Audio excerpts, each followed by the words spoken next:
අයිබෝන් පුතේදුවේ අද දවසේ අපි 2021 වර්ෂයේ විභාගයට ඉදිරිපත් වන දුව පුතා වෙනුවෙන් පුනරීක්ෂණ පන්තිය රිවිෂන් පන්තිය ආරම්භ කරන්නයි මේ සූදානම් වෙන්නේ.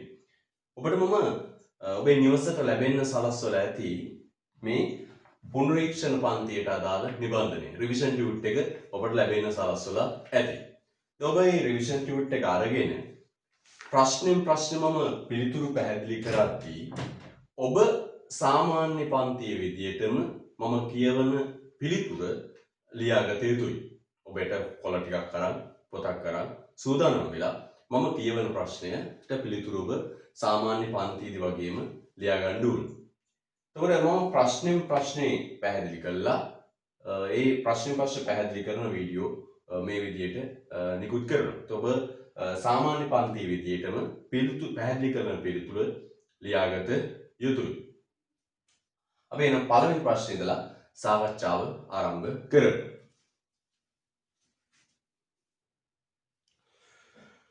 ප්‍රශ්න 1 කියවන හොඳේ ප්‍රශ්නේ ආර්ථික සම්පත් ඔබ නිර්වචනය කරන්නේ කෙසේද? ඔබ ඒවා වර්ගීකරණය කර දක්වන්නේ කෙසේද? උදාහරණේ ආර්ථික සම්පත් ඔබ නිර්වචනය කරන්නේ කෙසේද? ඔබ ඒවා වර්ගීකරණය කර දක්වන්නේ කෙසේද? අපි සල්මගත නිෂ්පාදන සම්පත්. මොකද නිෂ්පාදන සම්පත් කියන්නේ? භාණ්ඩ හා සේවා නිෂ්පාදනයට යොදා ගන්නා සියලුම දේ. භාණ්ඩ හා සේවා නිෂ්පාදන ක්‍රියාවලියට යෙදුම් විදියට යොදා ගන්න සියලුම දේවල් වලට අපි නමක් කියනවා. මොකද කියන නම? නිෂ්පාදන සම්පත්. නිෂ්පාදන සම්පත් ප්‍රධාන කොටස් දෙකයි.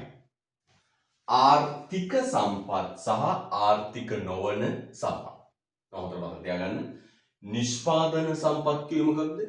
භාණ්ඩ හා සේවා නිෂ්පාදනයට යොදා ගන්නා සියලුම දේ නිෂ්පාදන සම්පත් වේ.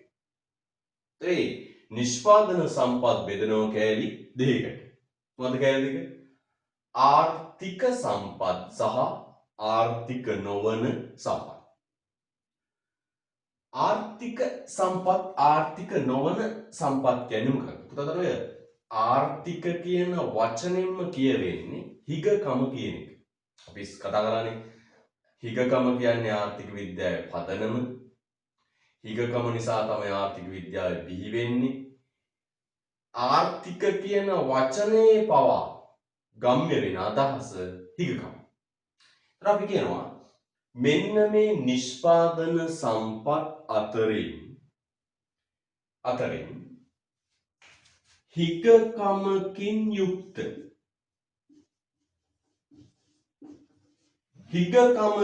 යුක්ත සම්පත් අපි සලකනවා ආර්ථික සම්පත් කියන්නේ. මොකද ආර්ථික සම්පත් කියන්නේ? නිෂ්පාදන ක්‍රියාවලියට යොදා ගන්න හිගකමකින් යුත් සම්පත්.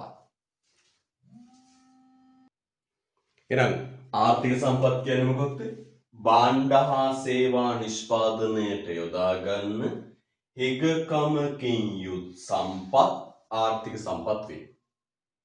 මොකද ආර්ථික නොවන සම්පත් කියන්නේ භාණ්ඩ හා සේවා නිෂ්පාදනයට යොදා ගන්න හිගකමක් නැති සැපයුමක් ඇති විට අසීමිතව ලැබෙන සම්පත් වලට කියනවා ආර්ථික නොවන සම්පත්. මේ ආර්ථික නොවන සම්පත් වලට හිගකමක් නැත. සැපයුමක් ඇති විට අසීමිතව ලැබෙනවා. මේ අසීමිතව ලැබෙන හිරුවෙලිය වාතයේ වර්ෂා ජලය වගේ සම්පත් වලට කියනවා ආර්ථික නොවන සම්පත්. ආර්ථික නොවන සම්පත් වල තියෙන ලක්ෂණය තමයි ඒවට හිගකමක් නැහැ. සැපයුමක් ඇති විට අසීමිතව ලැබෙනවා.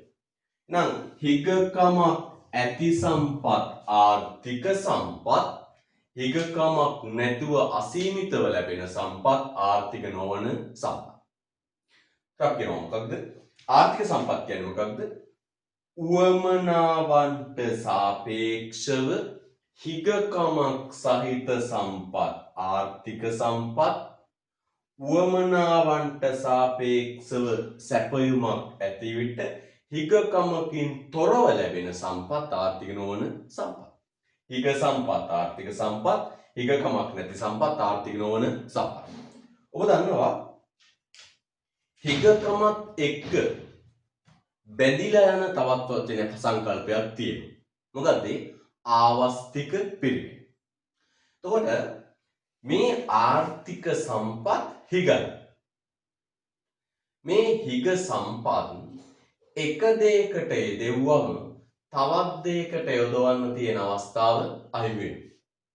ඒ කියන්නේ මේ ආර්ථික සම්පත් නිෂ්පාදන කටයුතු වලට යොදා ගනිද්දී අනිවාර්යයෙන්ම එක අවස්ථාවකට ගත්තොත් තව අවස්ථාවක් කැප කරන්න සිද්ධ වෙනවා.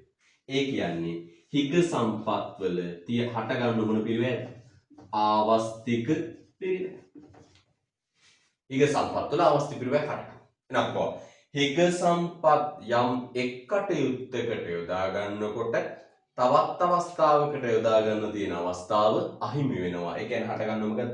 ආවස්තික පිරිවෙන්. එහෙනම් කියන්න මේ මොකක්ද? උවමනාවන්ට සාපේක්ෂව හිගකමකින් යුක්ත සම්පත් ආර්ථික සම්පත් වේ. මේවා භාවිතයට ගනිද්දී අනිවාර්යෙන්ම ආවස්තික පිරිවෙන් හටගන්නවා. ප්‍රශ්නයට අදාළ නැතත් අපි අරකට පොඩක් කල්පනා බලමු. උවමනාවන්ට සාපේක්ෂව සැපයුමක් ඇති විට හිගකමකින් තොරව අසීමිතව ලැබෙන සම්පත් ආර්ථික නොවන සම්පත්. හිරුවෙලිය වාතය වර්ෂා ජලය වගේ. මේවා අසීමිතයි. මේවට ආවස්තික පිරිවැයක් නැත. ඒ කියන්නේ එක දෙයකට යොදාගත්තා කියලා තව දෙයකට මදිවීමක් සිදු වෙන්නේ නැහැ. හිරුවෙලිය වාතය වර්ෂා ජලය අසීමිතව තියෙනවා. එක දෙයකට යොදාගත්තා කියලා තව දෙයකට මදිවීමක්, තව දෙයක් කැපකිරීමක් කරන්න අවශ්‍ය නැහැ. දැන් අපි ප්‍රශ්නේ බලමු. ආර්ථික සම්පත් ඔබ නිර්වචනය කරන්නේ කෙසේද? ඒවා වර්ගීකරණය කරනු ලබන්නේ කෙසේද? අපි පටන් ගමු. ඉතින් මෙතන වැදගත්ම දේ තමයි මෙන්න මේක. ඔබ රිවිෂන් පන්තියේදී අපි මේක කතා කරන්න ඕනේ. අපි රිවිෂන් පන්තිය තුල කරන්නේ විභාගයට ප්‍රශ්නයකට හරියටම උත්තරයක් ගොනු කරන්නේ කොහොමද? අපි උත්තරයක් ගොනු කරද්දී පුතේ නිතරම බලන වැදගත්ම දේ තමයි ප්‍රශ්නයට අදාළව ලකුණු කීයක් දීලාද? දැන් මේ ප්‍රශ්නෙට ලකුණු 4ක් දීලා. ඒ ලකුණු සංඛ්‍යාවත් එක්කයි අපි පිළිතුරේ ප්‍රමාණය තීරණය කරන්නේ. අපි ලකුණු සංඛ්‍යාවත් එක්කයි ලියන පිළිතුරේ ප්‍රමාණය කොච්චර ප්‍රමාණයක් ඇතුළත් වෙනවද කියලා තීරණය කරා. ඒතර මේ ප්‍රශ්නේ ලකුණු 4යි. මේ ලකුණු 4 බෙදිලා යන ආකාරය මම පිළිවෙලට සට කියනවා. මෙන්න මේ කරුණට මේ ලකුණ, මේ කරුණට මේ කරුණ ආදී වශයෙන්. ඔබ එතකොට මේ ලකුණුත් ඒ යටින් ලියන්නට ඕන. අපි පිළිතුර ලියන්න පටන් ගමු. අපේ ප්‍රශ්නේ ආර්ථික සම්පත් ඔබ නිර්වචනය කරන්නේ කෙසේද? පටන් ගන්න ලියන්න. සමාජයේ අසීමිත මිනිස් උවමනාවන්ට සාපේක්ෂව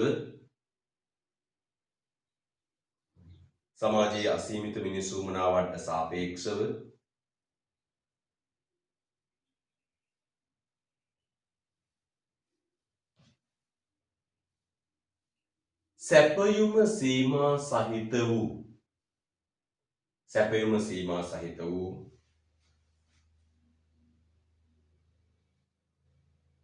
රත් පැනතර ගන්න හිගකමක් ඇති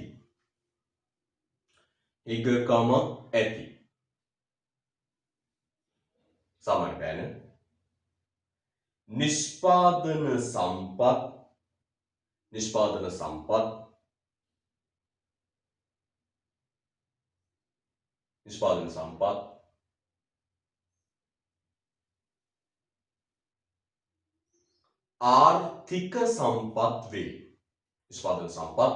ආර්ථික සම්පත් වේ.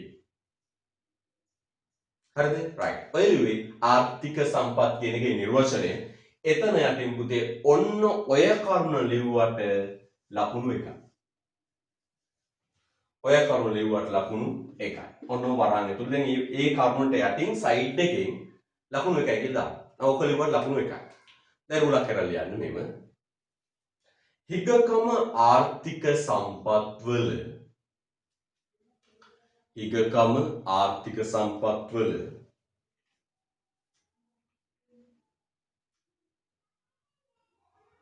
මූලික ලක්ෂණය වන බැවින්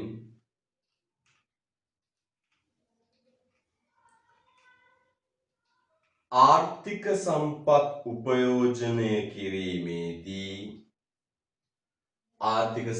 උපයෝජනය කිරීමේදී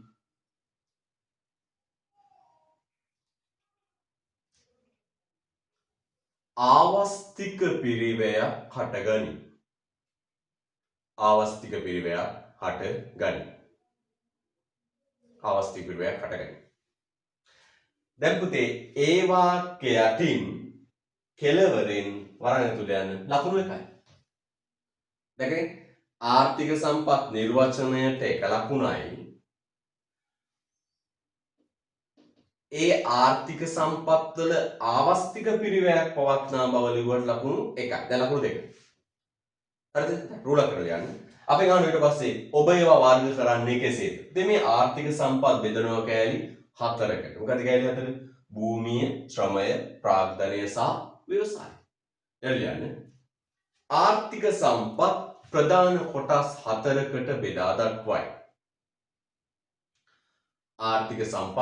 කොටස් හතරකට බෙදා දක්වයි.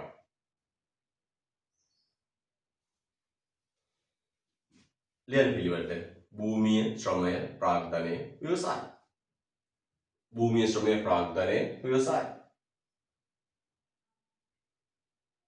right. පුතේ මේ රිවිෂන් පන්තිය ඔබ ඔන්න ඔය විදිහ ඉගෙන ගන්න. පිළිතුරු ලිවීමේ කලාව කොහොමද උත්තර ලියන්නේ? බලන්න ලකුණු අතර ගිය හැටි. ප්‍රශ්න තියෙන සෑම ප්‍රශ්නයක් යටින් මම ඔබට ලකුණු ගන්න දාලා තියෙන්නේ.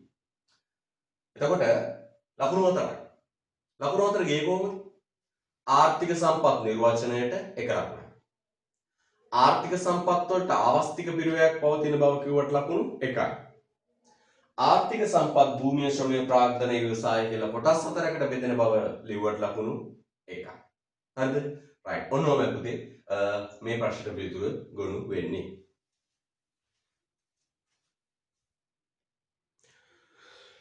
ප්‍රශ්න 2 රෝමනක 2 ඒකකම තේරීම ආවස්තික පිරිවැය යන සංකල්ප අතර පවතින සම්බන්ධතාව දක්වන්න ලකුණු 4යි. ඒතර බාර තීරි පන්තියේ මේ ඔබ ආර්ථික විද්‍යාවට ආපු මුල් කාලේ ඉගෙන ගත්ත පුංචි සංකල්ප. දැන් අමතක වෙලා දැන් අපි විධිමත් විදිහට කතා කරමු. ඒතර ඒ කාලේ ගණනදී මේ සීමාවක් දන්නේ නැහැ. අපි විශාල නෝට් එකක් දුන්නා. අද අපි මේක සාරාංශගත කරලා ලකුණක් ගන්න අවශ්‍ය කරුණු මොනවද කියන එක පැහැදිලිව කියන්නේ මේ රිවිෂන් පන්තිය අපි සූදානම් වෙන්නේ. හිගකම් මතක කරගන්න. අපි ගොල්ලෝ ලෝකයේ ඕනම රටක මිනිසුන්ගේ උවමනා අසීමිතයි.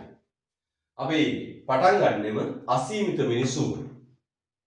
ලෝකේ හැම රටකම භාණ්ඩ හා සේවා හදන්න තියෙන සම්පත් සීමිතයි. අපි කියන්නෙම සීමිත සම්පත්.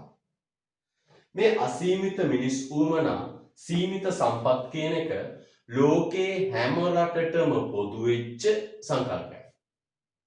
ඒත් අපි කියනවා මෙන්න මේ අසීමිත මිනිස් උවමනා සීමිත සම්පත් සාපේක්ෂව සංසන්දනය කොට බලා ගොඩනගන සංකල්පයක් තමයි හිගකම.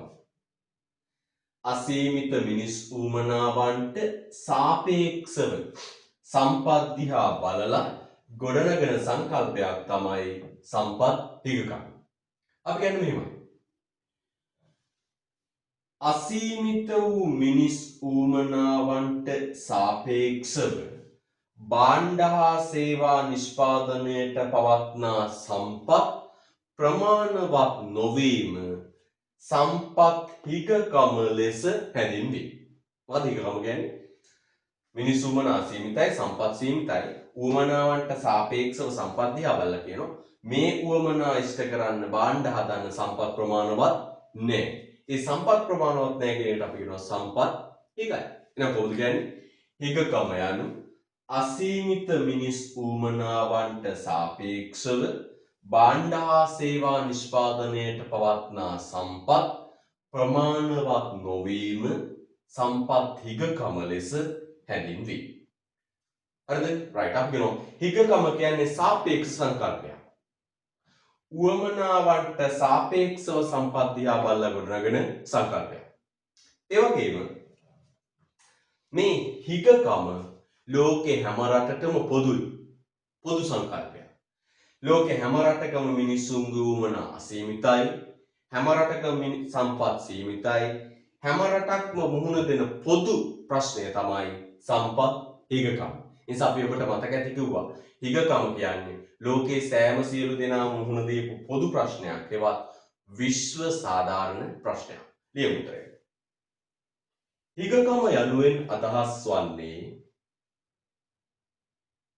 හිගකම යනුවෙන් අදහස් වන්නේ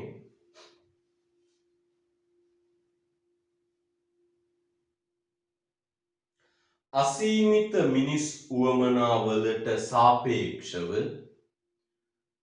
මිනිස් උවමනාවලට සාපේක්ෂව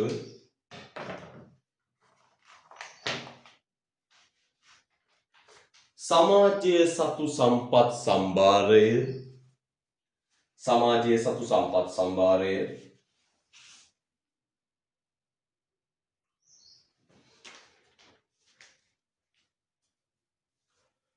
ප්‍රමාණවත් නොවන බවයි.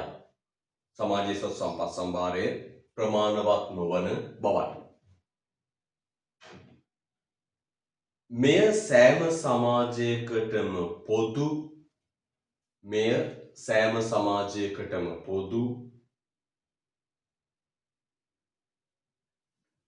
මූලික ආර්ථික ප්‍රශ්නයකි.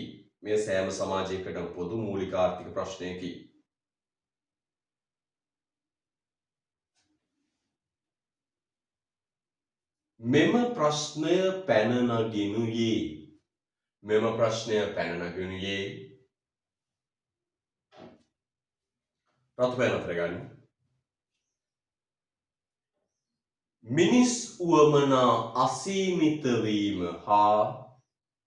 මිනිස් උවමනා අසීමිත වීම හා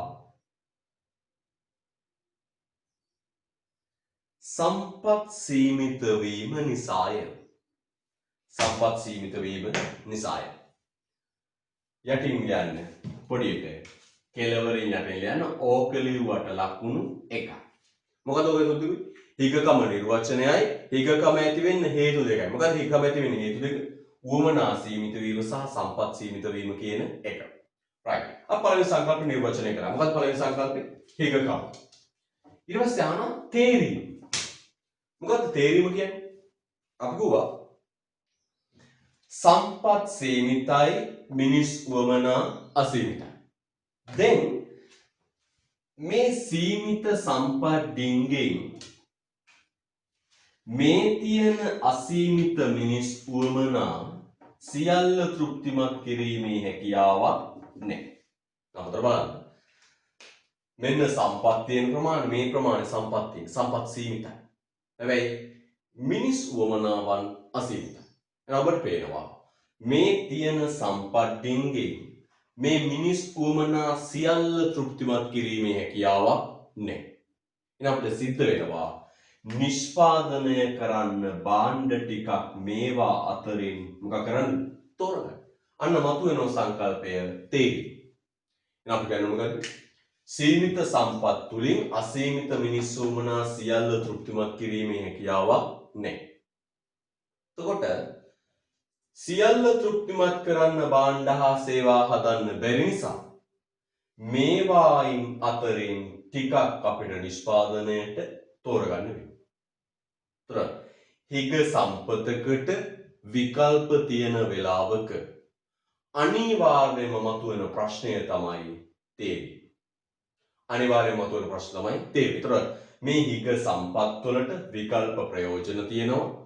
මේ තරම් අසීමිත මිනිස් උවමනාවන් ඉෂ්ට කරන්න යද්දී ඔක්කොම ඉෂ්ට කරන්න බෑ, ඔක්කොම නිපදවන්න බෑ. මේවා අතරින් ටිකක් අපිට තෝරගන්න සිද්ධ වෙනවා. අපි ගමු මේ අතර තියෙන එක සම්පතක් ඉඩම්බක්කර එක. මොකද මේකේ තියෙන ලක්ෂණ දෙක? මේ සම්පත හිගයි. සම්පත හිගයි. ඒ වගේම මේ මොනවද තියෙන්නේ? මේ තියෙන්නේ මේ සම්පතට තියෙන මොනවද? විකල්ප ප්‍රයෝජන. එහෙනම් අපි කියමු මොකක්ද? හිග සම්පතක් මෙන්න විකල්ප ප්‍රයෝජන. දැන් මෙන්න මේ තියෙන ඌමනාවක්. මෙන්න තියෙන ඌමනාවක්. තේ වගා කරන්න පුළුවන්, රබර් වගා කරන්න පුළුවන්, පොල් කුරුදු. මේ හිග සම්පතේ වෙන්න ඌමනාවක් නැත්නම් විකල්ප ප්‍රයෝජන තේ, රබර්, පොල් කුරුදු. හැබැයි මේ ඔක්කොම කරන්න සම්පත තියෙන ඉඩම් අක්කර එකයි. දැන් අනිවාර්යෙන් මේ ගොවියට මේ නිෂ්පාදකයාට මේවා අතරින් එකක් මොකද කරන්න වෙන්නේ? තෝරගන්න වෙන්නේ. අන්න මෙයාට දැන් මේ තේ, පොල්, රබර්, කුරුදු කියන විකල්ප අවස්ථා අතරින් අනිවාර්යයෙන්ම සිද්ධ වෙනවා එකක් තෝරා ගන්න. ඒකට තමයි කියන්නේ මොකක්ද? තේරීම. ලියන්න රුලක් කරා. තේරීම යනු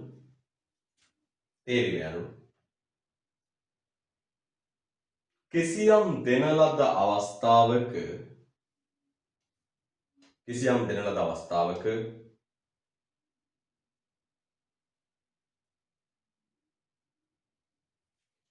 මිනිස් උවමනාවන් සපුරා ගැනීමට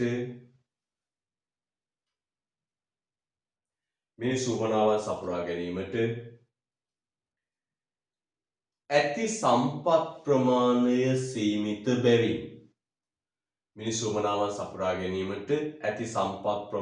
සීමිත බැවින්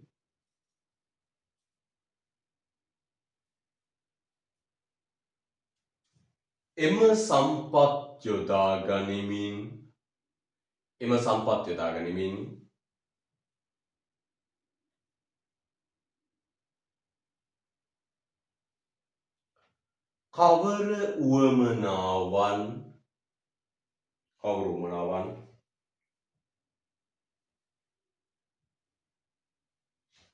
කවර උවමනාවන් සපුරා ගන්නේද යන්න තීරණය කිරීමයි. එම සම්පත් යොදා ගනිමින් කවර උවමනාවන් සපුරා ගන්නේද යන්න තීරණය කිරීමයි.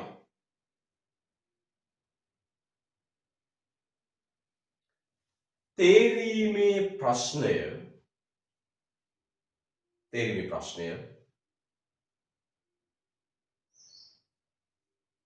පැන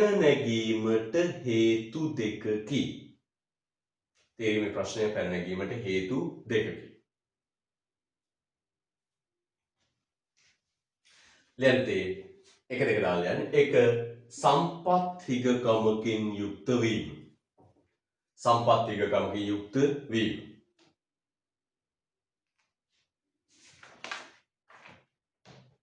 දෙක ලියන්න. සම්පත් වලට විකල්ප ප්‍රයෝජන පැවතීම. සම්පත් හිගකමකින් යුක්ත වීම, සම්පත් වලට විකල්ප ප්‍රයෝජන පැවතීම.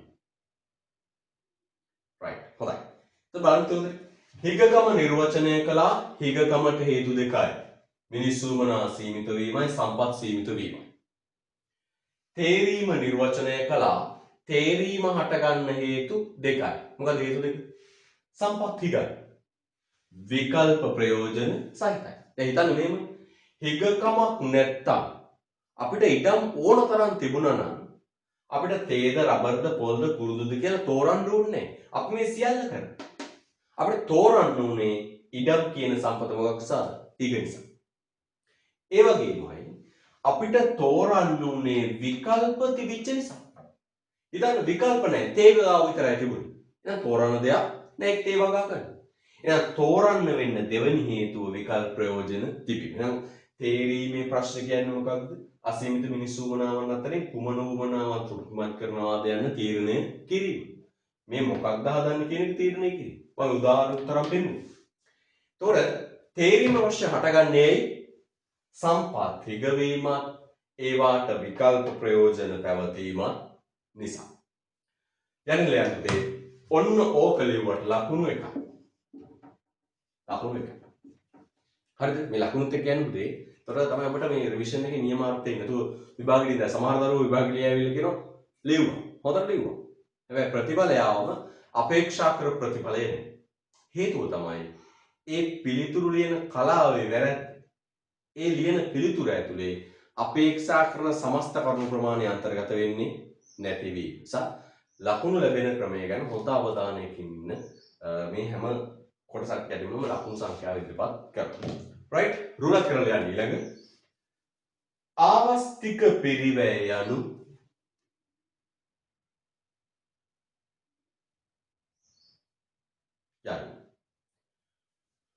විකල්ප ප්‍රයෝජන සහිත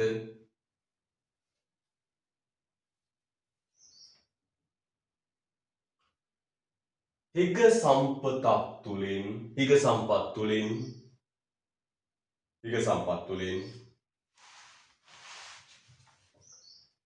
නිෂ්පාදන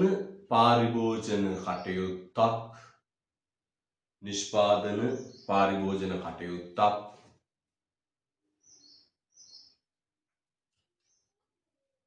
තෝරාගත් විට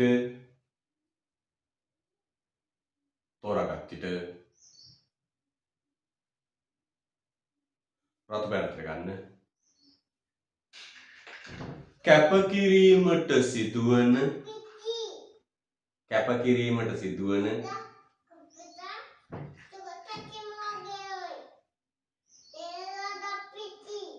ඊළඟ හොඳම විකල්ප අවස්ථාවේ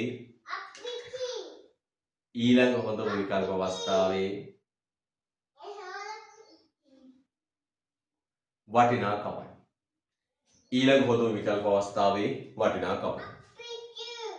එන බලන්න උදේ මොකක්ද? විකල්ප ප්‍රයෝජන සහිත හිග සම්පතක් තුලින් නිෂ්පාදන පාරිභෝජන කටයුත්තක් තෝරගත්තම කැප කරන්න වෙන ඊළඟ හොඳම අවස්ථාව. දැන් හිග සම්පත මෙන්න විකල්ප ප්‍රයෝජන. මේ ඔක්කොම ප්‍රයෝජන ඉෂ්ට කිරීමේ හැකියාවක් නැහැ. මේවා අතරින් එකක් තෝරගන්න සිද්ධ වෙනවා. අන්නේ තෝරාගත්ත නිසා කැප කරන්න වෙන ඊළඟ හොඳම අවස්ථාවට කියනවා ආවස්තික පිරිවැය.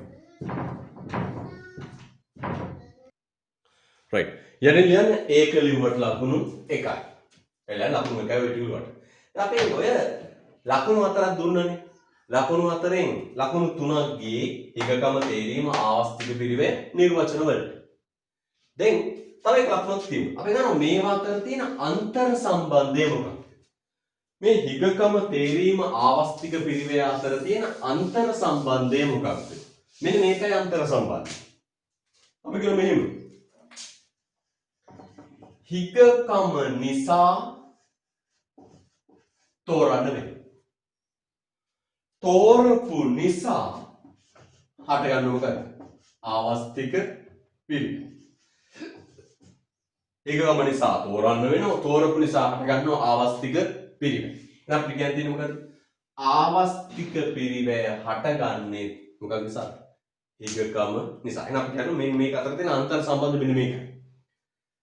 සම්පත් හිගයි විකල්ප ප්‍රයෝජන සහිතයි.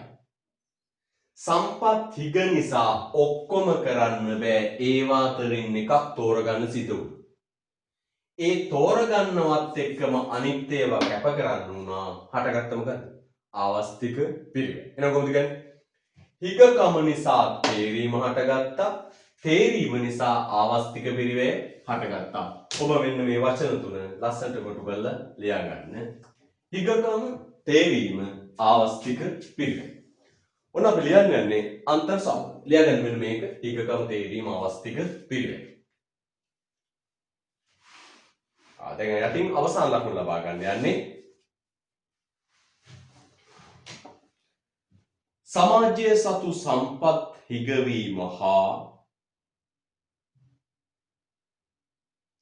සමාජයේ සතු සම්පත් හිගවීම හා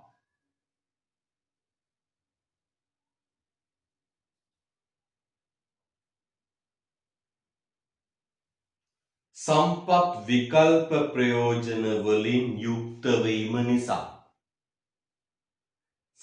විකල්ප ප්‍රයෝජන වලින් යුක්ත වීම නිසා.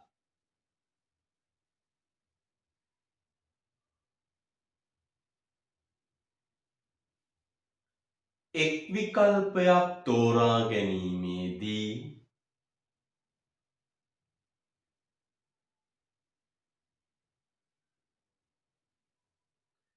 අනෙක් විකල්ප කැපකිරීමට සිදුවේ.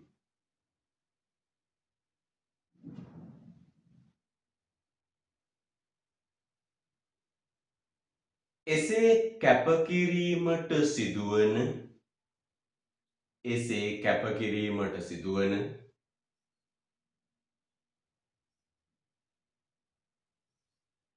විකල්ප අවස්ථා අතරින්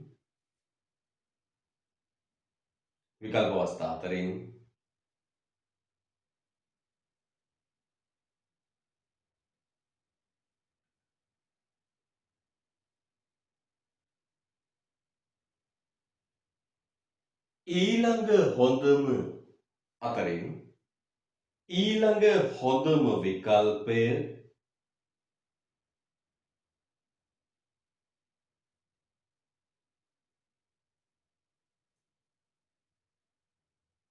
සලකා බැලිය යුතුය.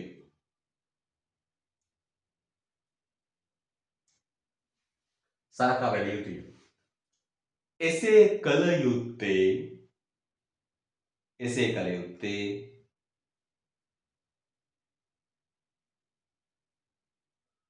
අප ගනු ලබන තීරණ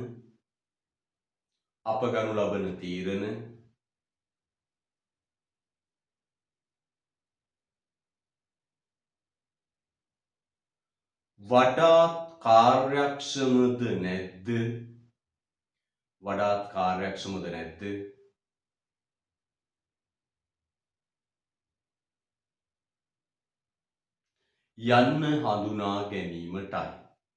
කාර්යක්ෂමද නැද්ද යන්න හඳුනා ගැනීමටයි. right. රත්වැනි නිලධාරිතය අවසාන වාක්‍යයක්. හිගකම නිසා තේරීමටත් තේරීම නිසා ආවස්තික පිරිවැයකුත් හටගන්න. ලියනටින් ඒ අනුව රත්වැනි හිගකම නිසා තේරීමකුත්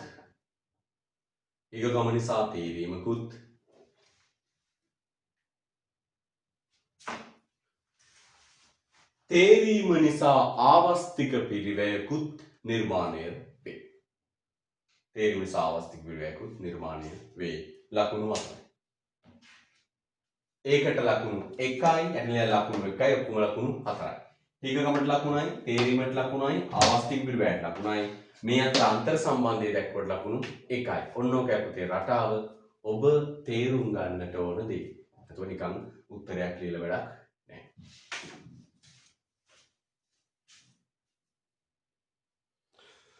හොඳයි අපි ප්‍රශ්න අංක 3ට එනවා. තුන්වෙනි ප්‍රශ්නය කිසියම් අවස්ථාවක ආර්ථිකය අත්කරගෙන ඇති නිමවුම් මට්ටම කවර කරුණු මත තීරණය වේද? ලකුණු 2යි. එතකොට ලංකාවේ මේ මොහොත වන විට හදන භාණ්ඩ ප්‍රමාණය නිමවුම් මට්ටම කවර කරුණු මත තීරණය වේද? එතකොට යම් ආර්ථිකයක් යම් අවස්ථාවක නිපදවා ගන්නා භාණ්ඩ ප්‍රමාණය මොන කරුණු මත තීරණය වේද කියලා. රටක නිමවුම් මට්ටම තීරණය කරන සාධක දෙකයි. එක නිෂ්පාදන හැකියාව. දෙක සම්පත් උපයෝජනය කර ඇති ආකාරය. නම් නිෂ්පාදන හැකියාව සම්පත් සම්භාරය උපයෝජනය කර ඇති ආකාරය. මෙවල නිෂ්පාදන හැකියාව තීරණය වෙන්නේ සාධක දෙකක් මත. එක සම්පත් සම්භාරය. පළවෙනි එක සම්පත් සම්භාරය. මොකද සම්පත් සම්භාරය කියන්නේ? ඒ කියන්නේ භූමිය ශ්‍රමය ප්‍රාග්ධනය ව්‍යවසාය කියන සම්පත් කොච්චර තියෙනවද කියන්නේ? භූමිය ශ්‍රමය ප්‍රාග්ධනය ව්‍යවසාය කියන සම්පත් කොච්චර තියෙනවද කියන්නේ? එහෙනම් නිෂ්පාදන හැකියාව තීරණය කරන පළවෙනි දේ මොකක්ද? සම්පත් සම්භාරය. මොකද සම්පත් සම්භාරය කියන්නේ භූමිය ශ්‍රමය ප්‍රාග්ධනය ව්‍යවසාය කියන සාධක කොච්චර තියෙනවද කියන්නේ. දෙවෙනි එක සාධක ඵලදායීතාව. සාධක ඵලදායීතාව. මොකද සාධක ඵලදායීතාව කියන්නේ එක සාධකයක් විසින් නිපදවන ප්‍රමාණය. එහෙනම් රටක නිමවුම් මට්ටම තීරණය කරන පළවෙනි සාධකය තමයි නිෂ්පාදන හැකියාව. නිෂ්පාදන හැකියාව තීරණය කරන සාධක දෙකයි. එක සම්පත් සම්භාරය, දෙක සාධක ඵලදායීතාව. මොකද සම්පත් සම්භාරය කියන්නේ භූමිය ශ්‍රමය ප්‍රාග්ධනීය ව්‍යවසාය කියන සම්පත් කොච්චර තියෙනවද කියන එක. මොකද සාධක ඵලදායීතාව කිව්වේ එක සාධකයකට බිහි කළ හැකි ප්‍රමාණය. එක්කෙනෙක් හදන ප්‍රමාණය. හරිද? රයිට් එහෙනම් බලන්න උතර. නිෂ්පාදන හැකියාව තීරණය වෙන්නේ මොකක් මතේ? සම්පත් සම්භාරයයි සාධක එක්කෙනෙක් හදන ප්‍රමාණයයි. අපි ශ්‍රමය ගත්තොත් ශ්‍රමිකයෝ ඉන්න ප්‍රමාණයයි එක ශ්‍රමිකයෙක් හදන ප්‍රමාණය. භූමිය ගත්තොත් අක්කර සංඛ්‍යාවයි එක අක්කරයකින් ගන්න පුළුවන් අස්වැන්න ප්‍රමාණය. එහෙනම් නිෂ්පාදන හැකියාව තීරණය කරන ප්‍රධාන සාධක දෙකයි. එක නිෂ්පාදන හැකියාව. නිෂ්පාදන හැකියාව තීරණය කරන ප්‍රධාන සාධක දෙකයි. සම්පත් සම්භාරයයි සාධක ඵලදායීතාව. ආයෙ කියමු සම්පත් සම්භාරය කියමුකද? භූමිය ශ්‍රමය ප්‍රාග්ධනීය ව්‍යවසාය කොච්චර තියෙනවද කියන්නේ.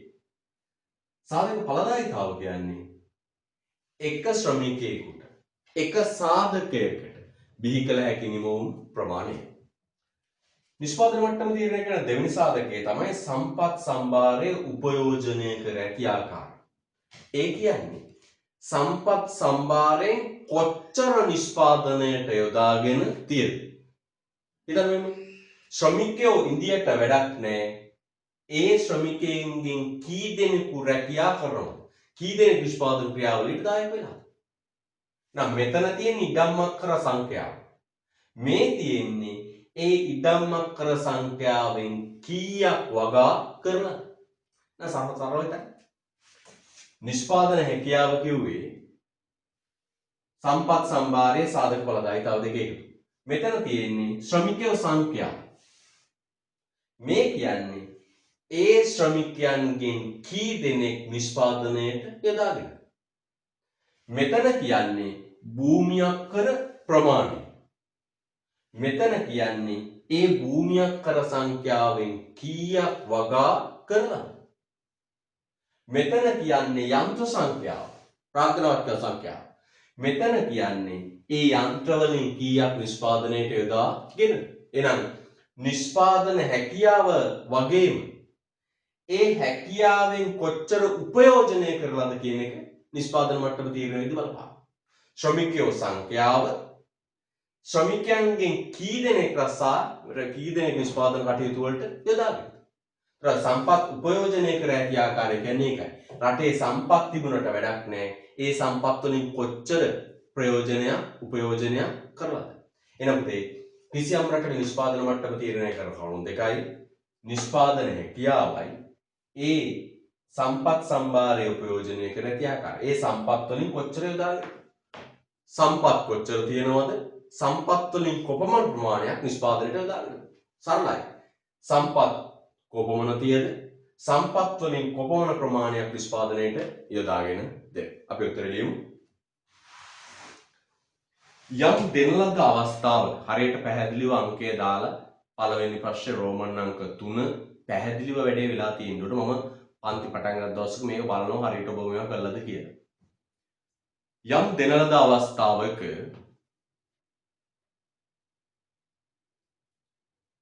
ආර්ථිකයකට අත්කරගත හැකි යම් දෙන ලද අවස්ථාවක ආර්ථිකයකට අත්කරගත හැකි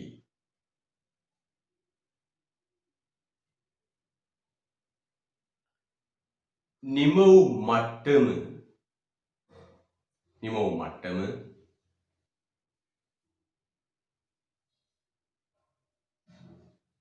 සාධක දෙකක් මත තීරණය වේ. සාධක දෙකක් මත තීරණය වේ.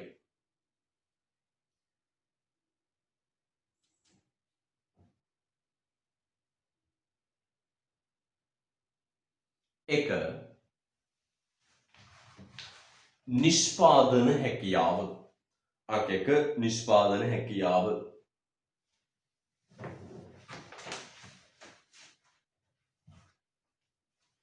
ඊට යන්න. කිසියම් ආර්ථිකයක් සතු සම්පත් සම්භාරය කිසියම් ආර්ථිකයක් සතු සම්පත් සම්භාරය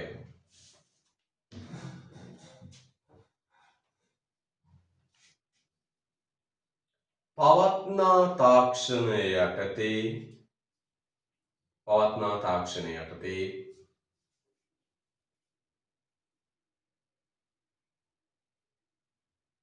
කාර්යක්ෂමව උපයෝජනය කිරීම මගින්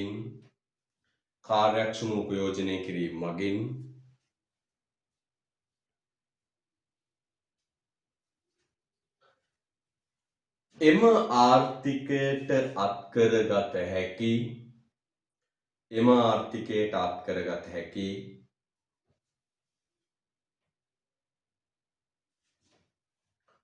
නිමවුම් මට්ටම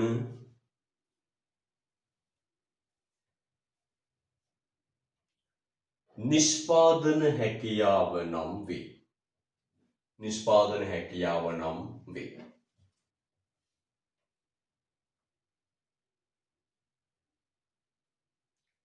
රටක නිෂ්පාදන හැකියාව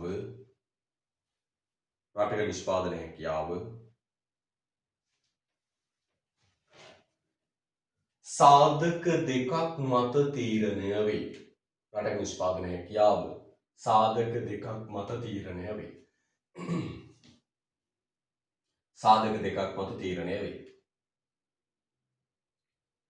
يعني එක සම්පත් සම්භාරය ඉස්සරහින් පොඩි කැලක් ගහලා යන්න. භූමිය ශ්‍රමය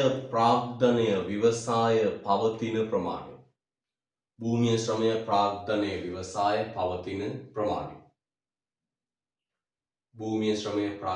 ව්‍යවසාය පවතින ප්‍රමාණය.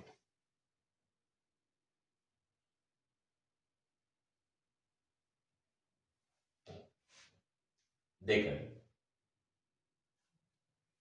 සාධක ඵලදායීතාව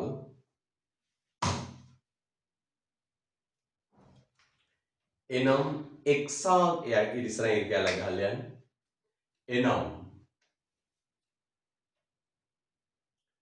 සාධකයකට බිහි කළ හැකි නිමවුම් ප්‍රමාණය.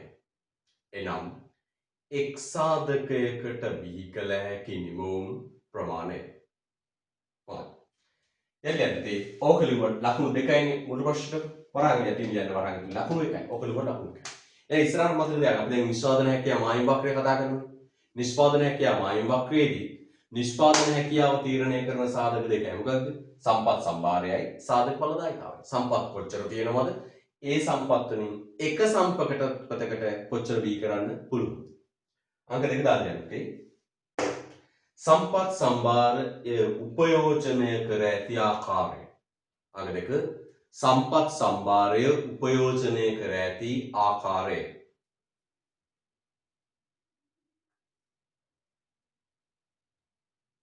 ඊට වාක්‍යය යන්නේ. එනම් සම්පත් සම්භාරය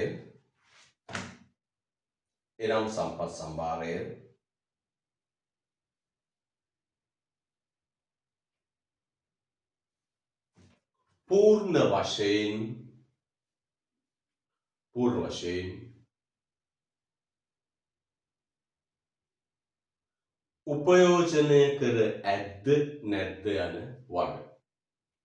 වශයෙන් උපයෝජනය කර ඇද්ද නැද්ද යන වග. හරිද? right.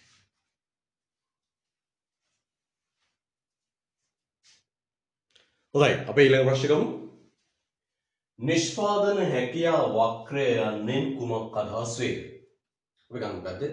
නිෂ්පාදන හැකියා මායිම් වක්‍රය යන්නේ මොකක්ද අදහස් වේද? අපි ඉස්සෙල්ලත් කිව්ව මොකක්ද? නිෂ්පාදන හැකියාව. ඒ කියන්නේ රටකට හදන්න පුළුවන් භාණ්ඩ හා සේවා ප්‍රමාණය. තීරණය කරන සාධක දෙකයි. මොකද්ද? සම්පත් සම්භාරය සහ සාධක ඵලදායීතාව. කෙටියෙන් කිව්වොත් සම්පත් කොච්චර තියෙනවද? භූමි ශ්‍රමය ප්‍රාග්ධන ව්‍යවසාය කොච්චර තියෙනවද? එක සාධකයකට කොච්චර හදන්න පුළුවන්ද? දැන් ශ්‍රමිකයෝ ගත්තොත් ශ්‍රමිකයෝ කොච්චර ඉන්නවද? එක ශ්‍රමිකයෙක් කොච්චර හදනවද? එතකොට මෙන්න මේ රටේ තියෙන සම්පත් සම්භාරය පූර්ණ සේවා නියුක්තව, ඒ කියන්නේ මේ රටේ සම්පත් ටික 100% නිෂ්පාදනයට යොදාගෙන,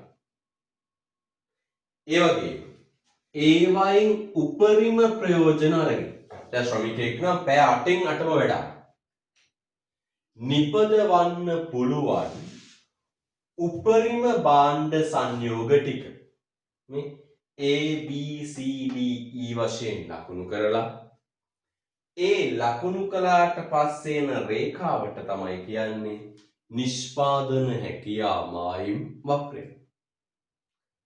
ඔබ තියරි පොත පොඩ්ඩක් කරන් බලන්න. අපි වගු දාලා සංඛ්‍යා දත්ත දාලා ප්‍රස්තාර ඇඳලා ඇති. තියරි පොත පොඩ්ඩක් කරන් මතක ආවර්ජනය කරන්න. තොර මෙන්න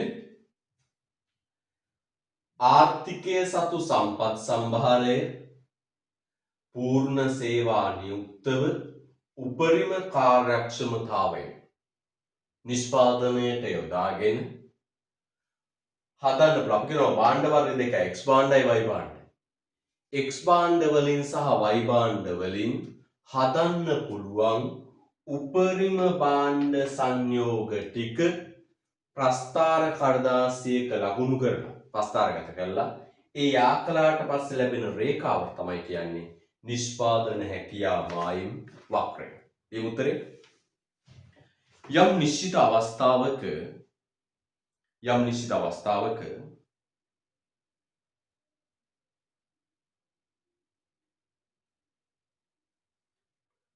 ආර්ථිකයක් සතු සියලුම සම්පත්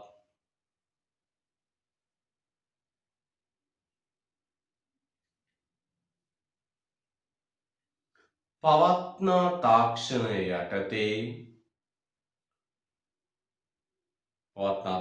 යටතේ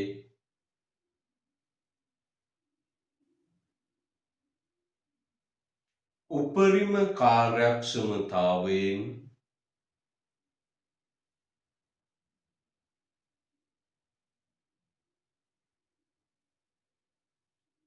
කිසියම් භාණ්ඩ වර්ග දෙකක් පමණක්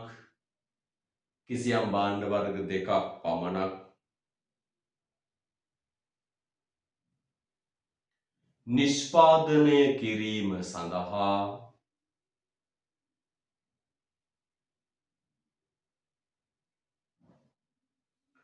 උපයෝජනය කෙරේ නම්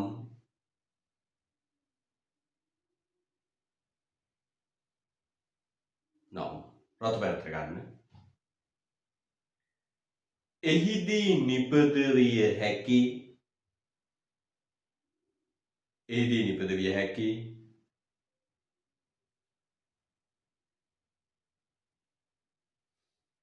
උපරිම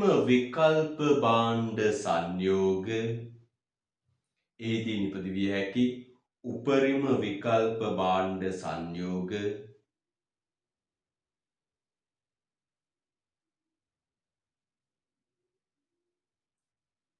යාකරමින් අඳිනු ලබන රේඛාව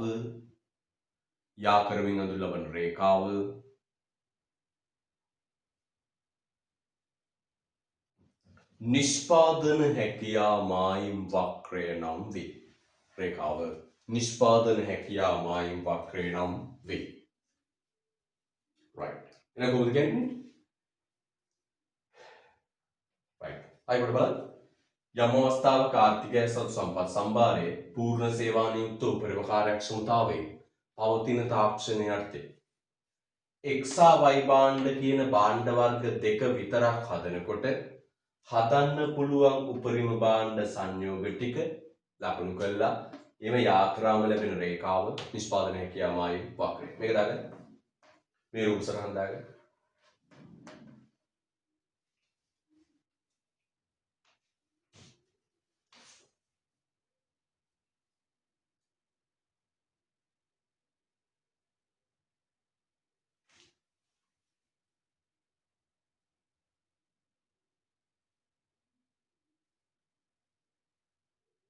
හොඳයි.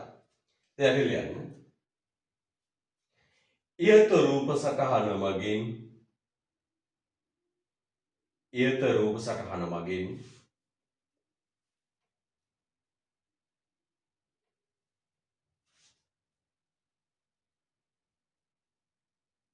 ඉහත රූප සටහන මගින් මෙම ආර්ථිකයේ සතු සම්පත්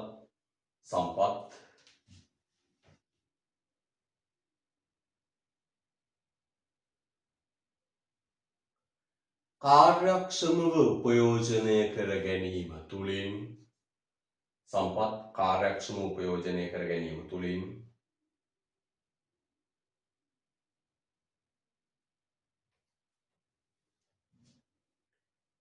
X හා Y යන භාණ්ඩ වර්ග වලින්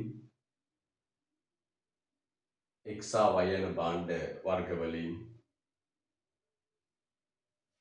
නිපද විය හැකි විකල්ප භාණ්ඩ සංයෝග නිපද විය හැකි විකල්ප භාණ්ඩ සංයෝග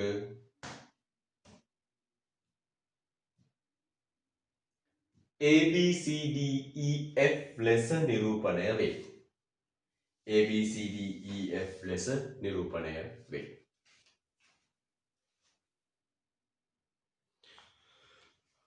ප්‍රමණක 4 ආ කොටස හිගකම තේරීම ආවස්තික පිරිවැය නිෂ්පාදන හැකියා මායිම් වක්‍රවල නිරූපණය කරන්න. අපි ගමු මේවා නිෂ්පාදන හැකියා මායිම් වක්‍රවල පෙන්නන. මේ උත්තරේ දැන් අපුවා මේ නිෂ්පාදන හැකියා මායිම් වක්‍රය කියන මේ ආදර්ශ ආකෘතිය ආර්ථික විද්‍යාඥයෝ හදන්නේ ආර්ථිකය තුල මතුවන විවිධ සංකල්ප නිරූපණය කරන්න. මේ නිෂ්පාදන හැකියා මායිම් වක්‍රය කියන ආකෘතිය නිර්මාණය කරන්නේ ආර්ථික විද්‍යාඥයෝ මේ ආර්ථිකය තුල විහිවන මතුවන විවිධ ආර්ථික සංකල්ප නිරූපණය කරන්න. ඒ අනුව අපි එක එක සංකල්ප අරන් පැහැදිලි කරමු. පළවෙනි සංකල්පය තමයි හිගකම තේරීම ආවස්තික පිළිවෙල. දැන් සංකල්පය නිරූපණය කරද්දී දෙක පිළිවෙලක් තියෙනවා. ඉස්සෙල්ලම ඒ සංකල්පය නිර්වචනය කරන්න. සංකල්පය නිර්වචනය කරන්න. ඊට පස්සේ ඒ සංකල්පය නිෂ්පාදන හැකියා මායිම් වක්‍රේ නිරූපණය කළ පෙන්නන්න. ඊට පස්සේ වක්‍රය ආදර්ශයට ගනිමින් මේක පැහැදිලි කරන්න. උතර මතක තියාගන්න. මේ නිෂ්පාදන හැකියා මායිම් වක්‍රය අපිට එන්නේ ආර්ථිකයේ තුල තියෙන විවිධ සංකල්ප ටිකකම තේරීම ආවස්තික පිරිවැය වැඩෙන ආවස්තික පිරිවැය ස්ථාවර ආවස්තික පිරිවැය ආර්ථික වර්ධනය අවපාතය පසුබැසීම ප්‍රතිගමනය වගේ සංකල්ප දීලා කියනවා මේව නිරූපණය කරන්න. උතර ක්‍රමවේදය මොකක්ද? මොන සංකල්පෙ දුන්නත් ඉස්සෙල්ලේ දීලා තියෙන සංකල්පය නිර්වචනය කරන්න. ඊට පස්සේ මායිම් වක්‍රයක නිරූපණය කරන්න. අවසානයේ ඒක මායිම් වක්‍රය ඇසුරු කොටගෙන පැහැදිලි කරනවා. ඔය තරු තුන යටතේ තියෙන්නට ඕන. පළවෙනි සංකල්ප ගමු හිගකම. එන ඔබට පැහැදිලි හිගකම නිරූපණය කරන්න කිව්වම අපි ඉස්සෙල්ලම කරන්න ඕන හිගකම නිර්වචනය. හිගකමයන් නිර්වචනය කරන්න. අපි නිර්වචනය කරගෙන යමු හිගකම කියන්නේ මොකක්ද? අපි දන්නවා නිර්වචනය. ලියමු. හිගකම යන්නේ අදහස් වන්නේ හිගකම යන්නේ අදහස් වන්නේ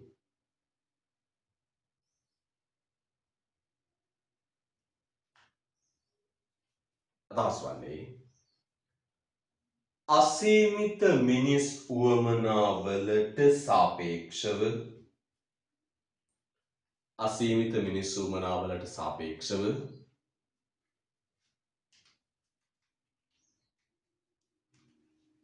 සම්පත් සම්භාරය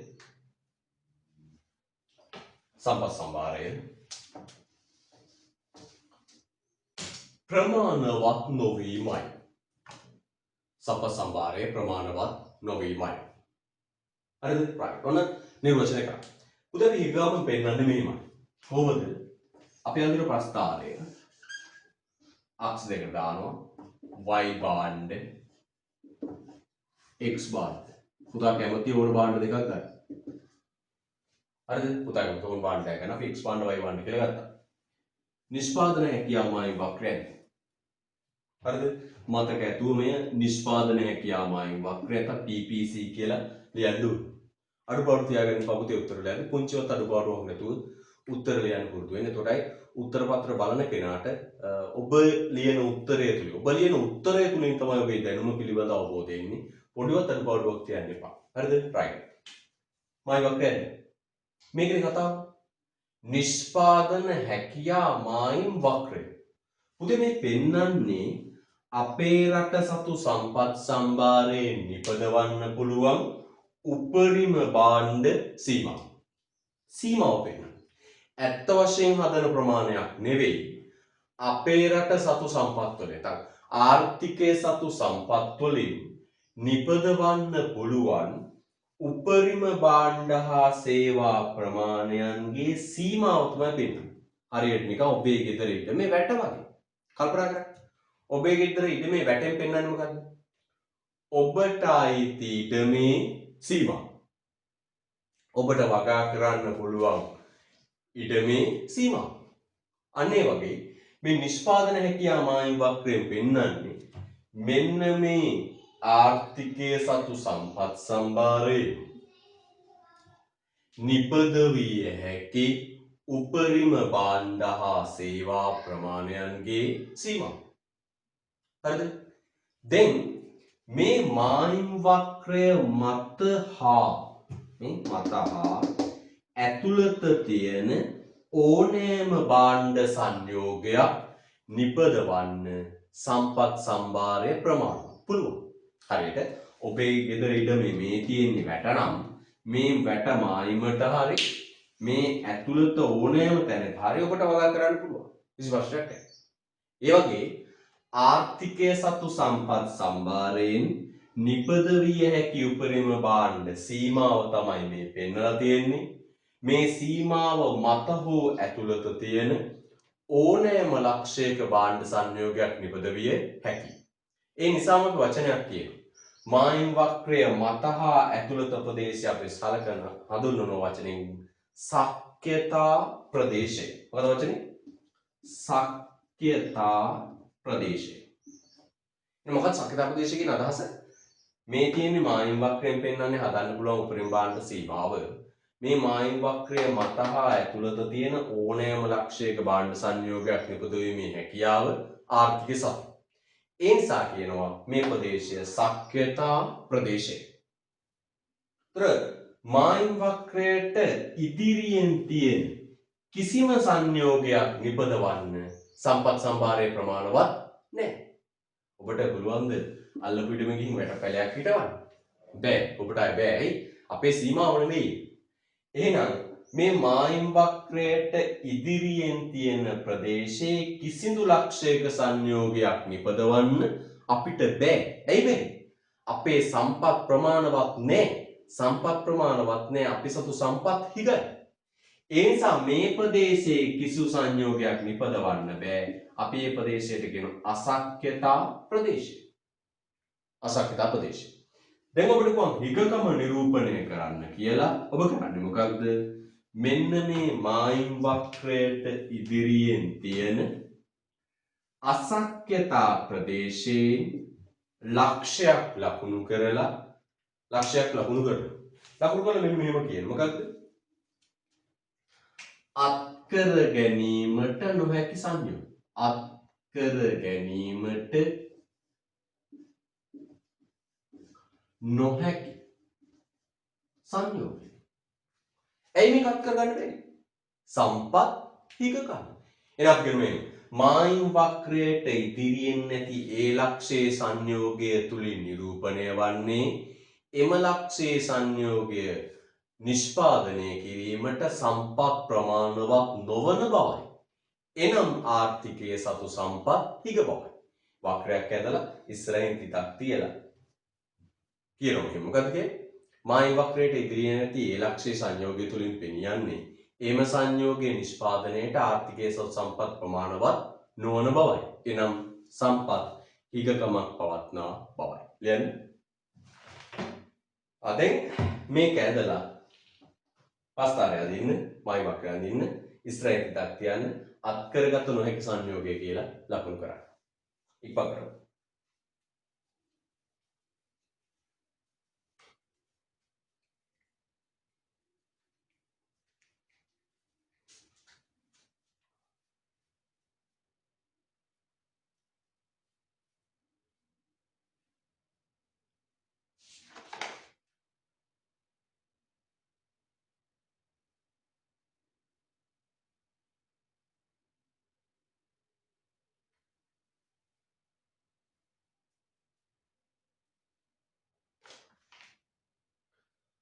ඉස්සරහින් තිත දියලා මොකද අත් කරගත නොහැකි සංයෝගය. හරිද? right. දැන් දෙයකින් පැහැදිලි කිරීම. දැන් අපිට මේක කරලා පැහැදිලි කරන්න ඕනේ. දැන් පැහැදිලි කිරීම මායිම් වක්‍රයට ඉදිරියෙන් ඇති මායිම් වක්‍රයට ඉදිරියෙන් ඇති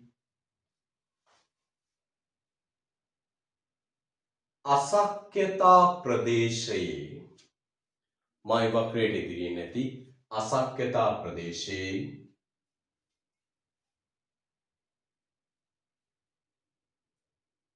දැක්වෙන ඒ භාණ්ඩ සංයෝගය දැක්වෙන ඒ භාණ්ඩ සංයෝගය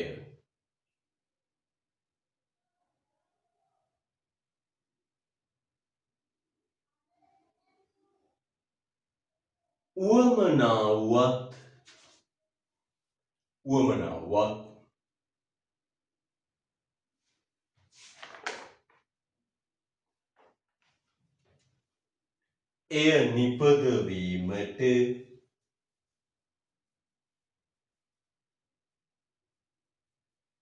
එය නිපදවීමට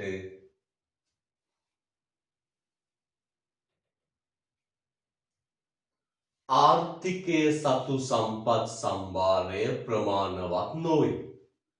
එය නිපදවීමට ආර්ථිකය සතු සම්පත් සම්භාරය ප්‍රමාණවත් නොවේ.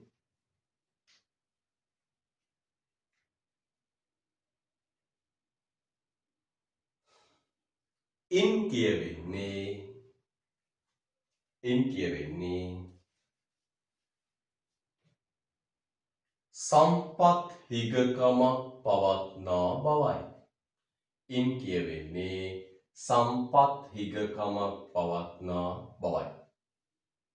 ඉන් කියවෙන්නේ සම්පත් හිගකමක් පවත්නා බවයි.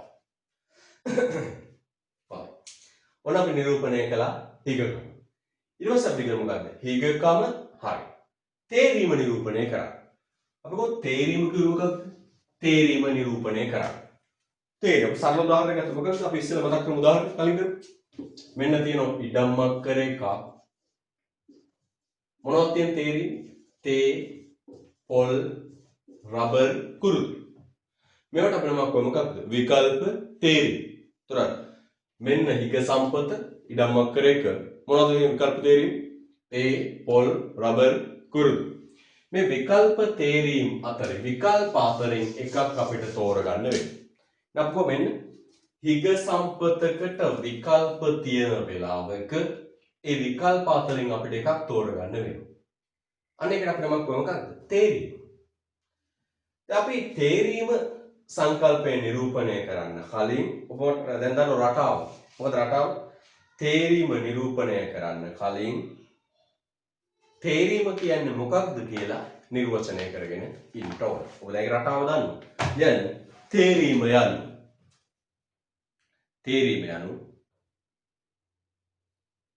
කිසියම් දෙන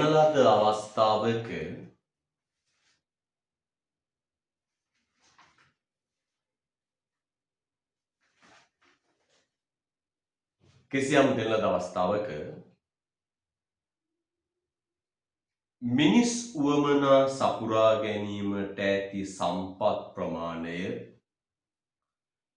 උවමනා සපුරා ගැනීමට ඇති සම්පත් ප්‍රමාණය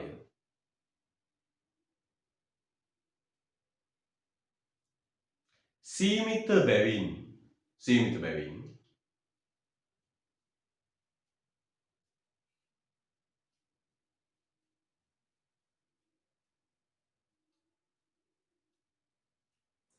එම සීමිත සම්පත්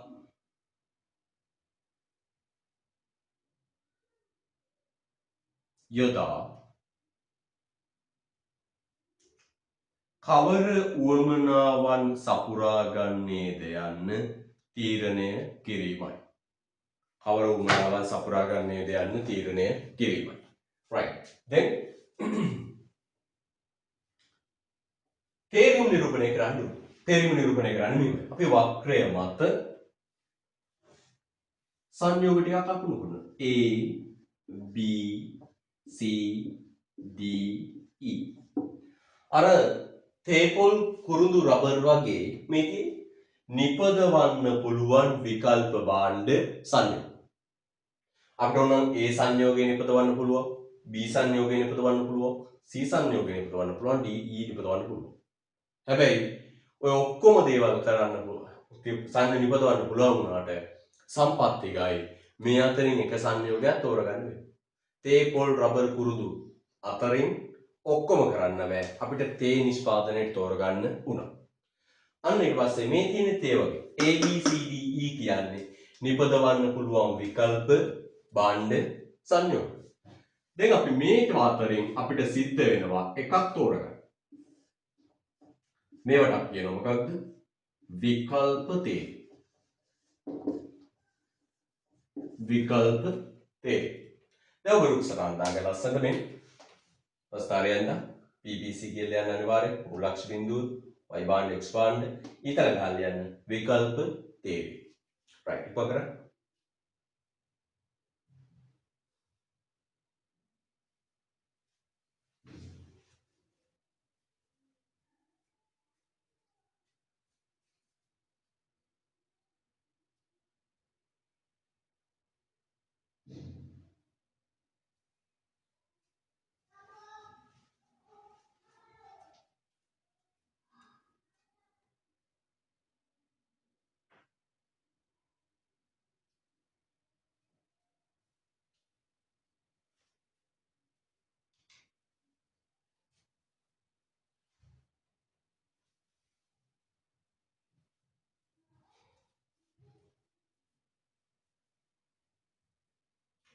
right යන්න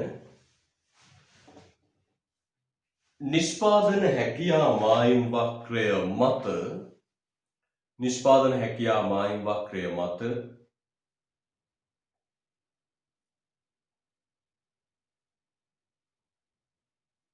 විවිධ ලක්ෂයන් මගින්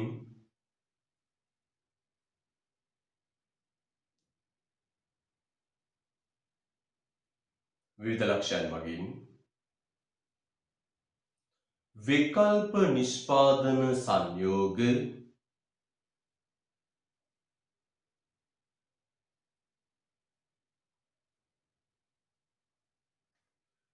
පෙන්눔 කරන අතර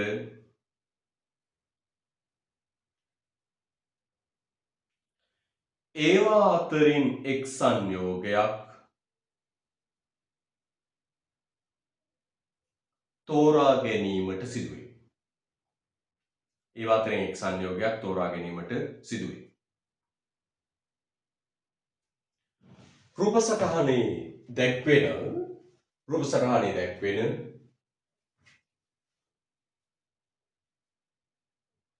ABCD සංයෝග අතරින්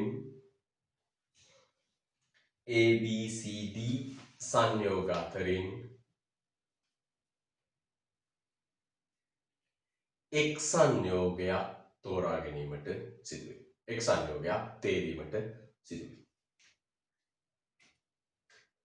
හොඳයි. අපි සංකල්ප දෙකක් කළා. මොකද්ද? ඊගකම කතා කළා, තේරීම කතා කළා. දැන් අපි තියෙන්නේ ආවස්තික පිරිවෙන්.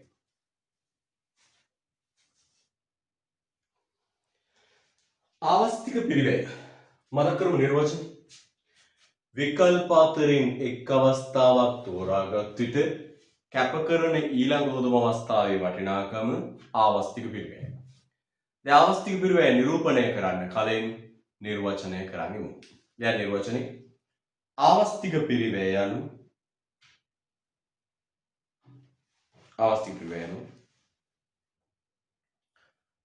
විකල්ප තේරීම් හමුවේ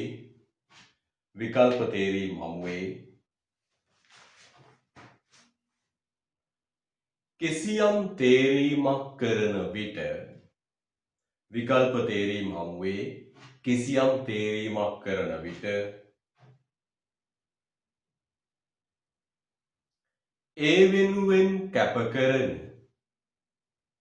ඒ වෙනුවෙන් කැප කරන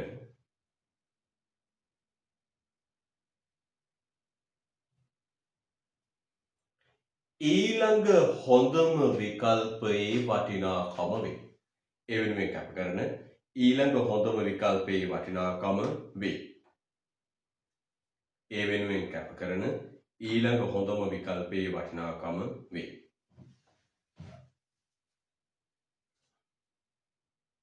right. දැන් අපි මේ රූප සටහන දෙකම රූප සටහන ඉදලා පැහැදිලි කරමු. ලස්සනට අරගෙන මේ රූප සටහන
හොඳයි.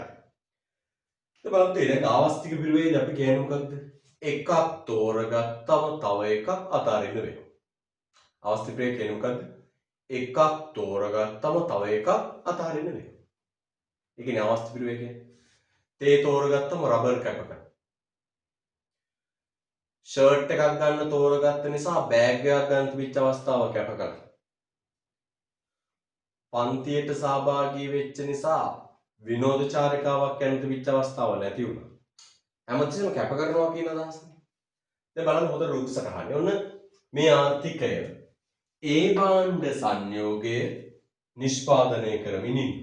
ඒ භාණ්ඩ සංයෝගය නිෂ්පාදනය කරමින් ඉන්නේ. y භාණ්ඩ 400යි x භාණ්ඩ 100යි. ඒ සංයෝගය නිපදවමින් ඉන්නෝ y භාණ්ඩ 400යි x භාණ්ඩ 100යි. ඔහොම ඉන්නකොට x භාණ්ඩ නිෂ්පාදනය වැඩි කරන්න 50කින් ලක්ෂය අරගෙන එනවා A ගේ ඉඳන් B ට පහළට. x භාණ්ඩ 50කින් වැඩි කරන්න අවශ්‍ය වෙලා x භාණ්ඩ 50කින් වැඩි කරන්න අවශ්‍ය වෙලා නිෂ්පාදන ලක්ෂය වක්‍රය දිගේ පහළට අරන් එනවා A ගේ ඉඳන් B ට. A ගේ ඉඳන් B ට අරන් එනවා. බලන්න අරන් ඇවිල්ලා මේ පැත්තෙන් x නිෂ්පාදනය වැඩි කරන්න තෝරගන්නවා කියද 50. මේ ඩෙල්ටා x 50. ඒ බලන්න එහෙන් 50ක් වැඩි වෙනකොට මෙහෙන් y භාණ්ඩ 100ක් කැප කරනවා. ඒතර බලන්න හොඳට මෙතන x භාණ්ඩ 50කින් වැඩි කරන්නේ y භාණ්ඩ 100ක් හදන්න තිබිච්ච සම්පත් ගෙනත් දානවා. හොඳට බලන්න. තේ නිෂ්පාදනය නිසා රබර් වගාවට තිබූ අවස්ථාව කැප කළා. තේ නිෂ්පාදනයේ ආවස්තික පිළිවෙල රබර්. ඒ වගේ බලන්න. A ගේ ඉඳන් B ට ඇවිල්ලා x නිෂ්පාදනය 50කින් වැඩි කරනකොට A වෙනුවෙන් y භාණ්ඩ 100ක් කැප කරනවා. එහෙනම් x 50කින් වැඩි කිරීමේ ආවස්තික පිරිවැය y භාණ්ඩ 100ක්. අපි පැහැදිලි කළා ආයි පොඩක් කතා කරමු. ලියන්න සටහන පැහැදිලි කිරීම ලියන්න. පැහැදිලි කිරීම ලියන්න. කිසියම් ආර්ථිකයක් කිසියම් ආර්ථිකයක් කිසියම් ආර්ථිකයක්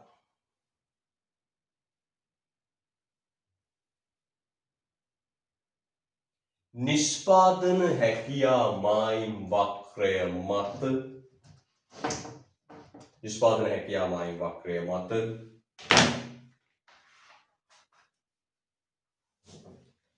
කටයුතු කරමින් සිටින විට මායිම් වක්‍රය මත කටයුතු කරමින් සිටින විට රතු බැරගන්න අතට අවශ්‍යයෙන්ම නිෂ්පාදනයේ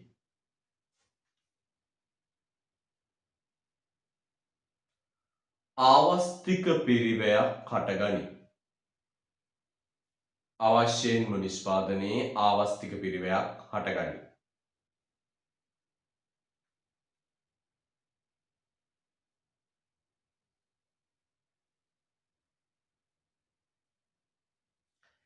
එහිදී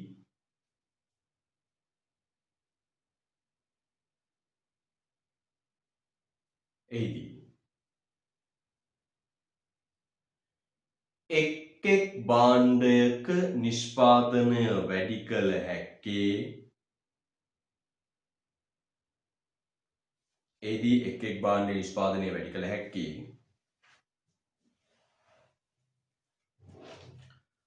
අනෙක්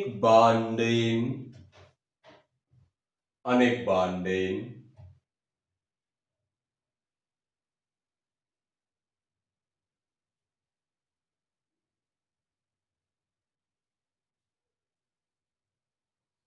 නිෂ්පාදනය කරනු ලබන ප්‍රමාණය අඩු කිරීමෙනි. වරහන් ඇතුලේ කැපකිරීමෙනි.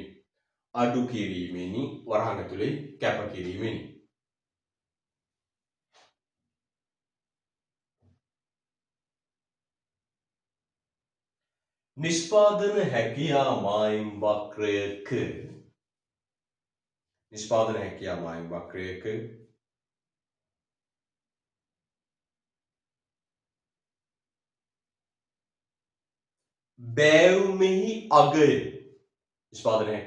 වක්‍රයක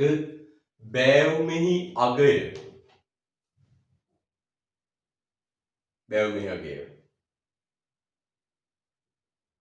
නිරූපණය කරනුයේ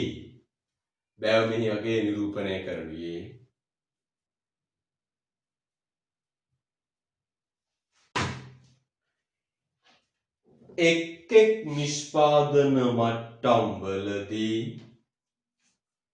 නිෂ්පාදන මට්ටම්වලදී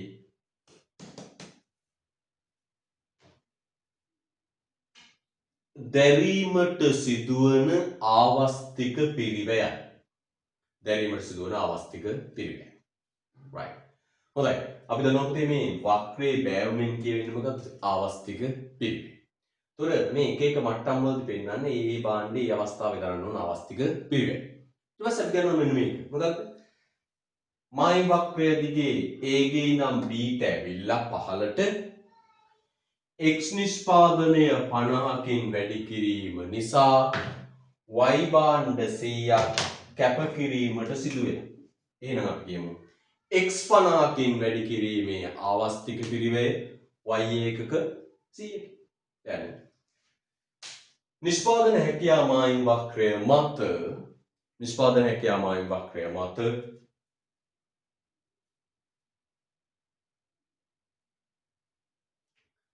A සිට B ට ගමන් කොට නිෂ්පාදන හැකියා මායිම් වක්‍රය මත A සිට B ට ගමන් කොට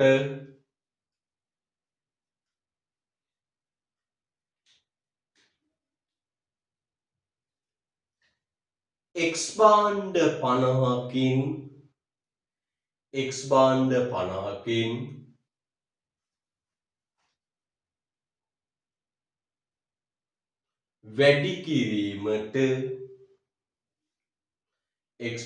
50කින් වැඩි කිරීමට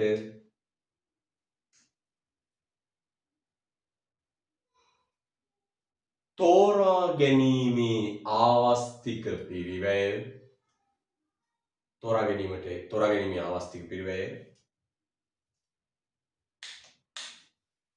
y භාණ්ඩ ඒකක 100 y භාණ්ඩ ඒකක 100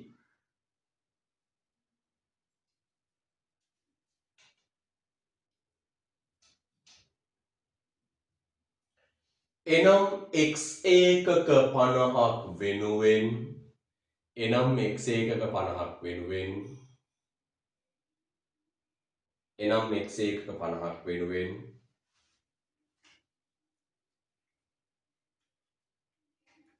y භාණ්ඩ ඒකක 100ක් කැප කර ඇත.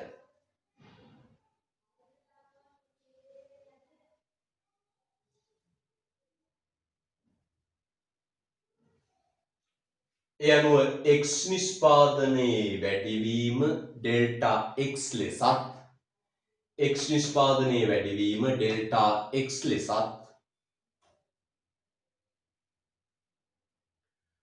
y නිෂ්පාදනයේ අඩුවීම ඩෙල්ටා y ලෙසත් නිරූපණය කොට ඇත.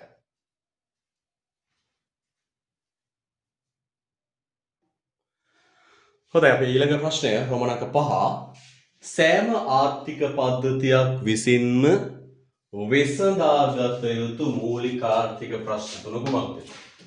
පුදුමේ දැන් ඔබේ නංගිට මල්ලිට නැත්නම් 2022 ළමයින්ට මේ ආර්ථික පද්ධති පාඩම මුල ඉඳලා වීඩියෝ දාලා තියෙනවා. ඔබ නිකන් එන්න ඒවත් බලන්න. ඔබට මේ මූලික ආර්ථික ප්‍රශ්න තුන පිළිබඳ පුළුල් පැහැදිලි කිරීමක් ඒ වීඩියෝ වල බලන්න පුළුවන්. ඒතර ඔබ මේ වීඩියෝත් බලන්න. ඊට අමතරව මගේ රුවන් පරංගල YouTube channel එකේ මීට කලින් දාපු වීඩියෝත් තියෙනවා. ඔබ නිකන් ඉන්න වෙලාවට ඒක බලන්න. බොහොම පැහැදිලිව මේ වගේ විදිහට උගන්වලා ඇති. ඒතර කාලය අපත අරින්න එපා.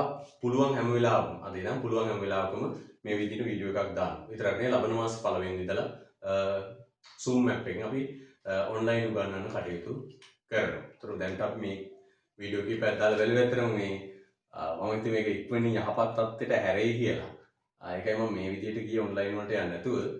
නමුත් හරියන පාඩක් නෑ. අපි පළවෙනි ඉඳලා Zoom app එකෙන් උගන්වන්න කටයුතු කරනවා. ඒ සඳහා ලියාපදිංචි වීම පිළිබඳ විස්තරයක් මම හෙට දිනේ තව දිනයකින් යොමු කරනවා. අපිට ඒ ලියාපදිංචි කටයුතු සිදු කරගන්න. ඒතකොට අපි තව දිනකට සාමාන්‍ය පන්තියේ කාලේ මේ විදිහටම කරගෙන යන්න පුළුවන්. ඒ වගේ මතක් කරනවා මේ මගේ පන්තියේ ඉන්න ඇති දරුවෙක් ඉන්නවා. මේ නිබන්ධනයක් යාළුවෙක්ගෙන් අරගෙන හරි නැත්නම් මට දුරකථන ඇමතුමක් දෙන්න මම ලබා දෙන්නම්. කෙසේව මේකට සම්බන්ධ වෙලා ඉගෙන ගන්න.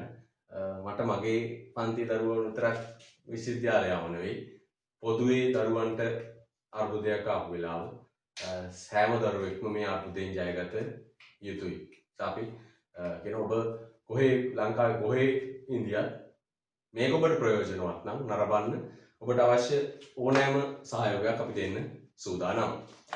අපි දැනුත් කොහොමද සීමිත සම්පත් වලින් අසීමිත මිනිස් වුණා සපුරා ගන්න යද්දී ප්‍රධාන ප්‍රශ්න තුනක් පැනනගිනවා. මොනවද ඒ ප්‍රශ්න තුන? 1. කුමක් කොතරම් නිපදවන වාද? අපි දැන් කෙටියෙන් පැහැදිලි කරමු. කුමක් කොතරම් නිපදවන වාද? ඒක මොකක්ද? සම්පත් සීමිතයි, මිනිස් උවමනාවන් අසීමිතයි. සියලු මිනිස් උවමනාවන් නිෂ්පාදනය කිරීමට සම්පත් ප්‍රමාණවත් නොවේ. ඒ නිසා අපිට ප්‍රශ්නයක් එනවා මෙන්න මේ උවමනා අතරින් නිපදවන්නේ කුමන උවමනාවද? ඒකට කියනවා කුමක් කොතරම් නිපදවන වාද.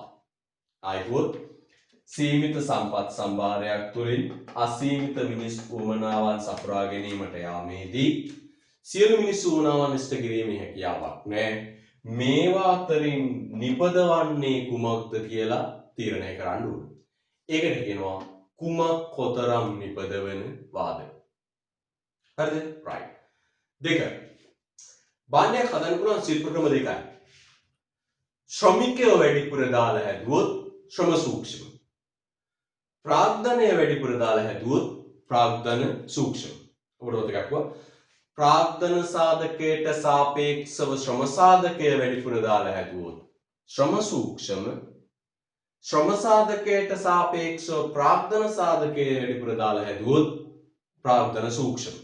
නිෂ්පාදන ක්‍රියාවලිය තුළ ශ්‍රමිකයන් බහුලව යොදා ගන්නවා ශ්‍රම සූක්ෂම, ප්‍රාග්ධනය බහුලව යොදා ගන්නවා ප්‍රාග්ධන සූක්ෂම. එතකොට කෙසේ නිපදවනවාද කියන ප්‍රශ්නයෙන් අදහස් වෙන්නේ මෙන්න මේ ප්‍රාග්ධන සූක්ෂම, ශ්‍රම සූක්ෂම කියන ශිල්ප ක්‍රම දෙකෙන් කවර ශිල්ප ක්‍රමයකට නිපදවනවාද යන්න තීරණය කිරීමයි. ප්‍රාග්ධන සූක්ෂම, ශ්‍රම සූක්ෂම කියන ශිල්ප ක්‍රම දෙකෙන් කවර ශිල්ප ක්‍රමයකට නිපදවනවාද යන්න තීරණය කිරීම. ඊළඟ කා සඳහා නිපදවන වාද. අගොල් සීමිත සම්පත් වලින් හදාගත්ත භාණ්ඩ ටික සමාජයේ හැමෝටම දෙන්න ප්‍රමාණවත් නැහැ. සීමිත සම්පත් වලින් නිපදවාගත් භාණ්ඩ ප්‍රමාණය සමාජයේ සියලු දෙනාගේ උවමනාවන් තෘප්තිමත් කර ගැනීම සඳහා ලබා දීමට ප්‍රමාණවත් නැහැ. අන්න අපිට තීරණය කරන්න වෙනවා මේ හදපු භාණ්ඩ ටික දෙන්නේ කාටද හෙවත් කා සඳහා නිපදවන වාද කියන එක තීරණය කරන්න. ඒ අනුව සීමිත සම්පත් සම්භාරයක් තුලින් අසීමිත මිනිස් උවමනාවන් තෘප්තිමත් කිරීමට යාමේදී ප්‍රධාන ප්‍රශ්න තුනක් මතුවේ. 1. කුමක් කොතරම් නිපදවන වාද. 2. කෙසේ නිපදවන වාද. 3. කා සඳහා නිපදවන වාද. එතකොට සම්පත් භාවිතා කළා මොන භාණ්ඩද හදන්නේ කියලා තීරණය කරන්න ඕනේ. ඒ කුමක් කොතරම් නිපදවන වාද. ශ්‍රම සූක්ෂම, ප්‍රාග්ධන සූක්ෂම කියන ශිල්ප ක්‍රම දෙකෙන් මොන එකටද නිපදවන්නේ කියලා තීරණය කරන්න ඕනේ. ඒ කෙසේ නිපදවනවාද කියන්නේ. ඊට පස්සේ හදපු භාණ්ඩ ටික සමාජයේ හැමෝටම දෙන්න ප්‍රමාණවත් නැහැ. හදපු ටික දෙන්නේ කාටද කියලා තීරණය කරන්න ඕනේ. ඒක කා සඳහා නිපදවන වාද. එනොලියන්ටි වාක්‍යයක් පැහැදිලි කිව්ල යන්න උත්තරේ සීමිත සම්පත් තුලින්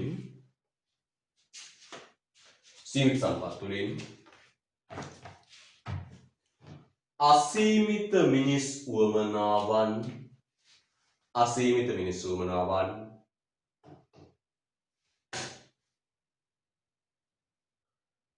සපුරා ගැනීමට යාමේදී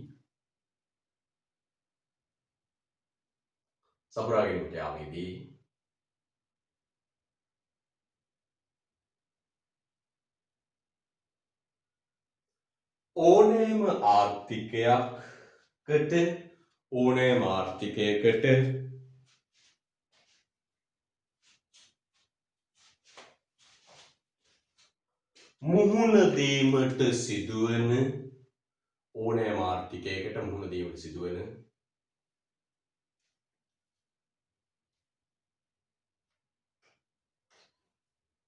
මූලික ආර්ථික ප්‍රශ්න තුනක් වේ.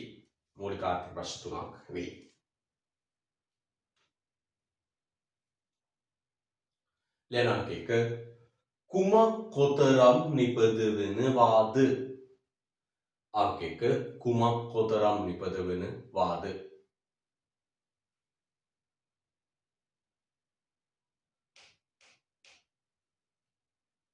දෙක කෙසේ නිපදවන වාද. තුන කා සඳහා නිපදවන වාද.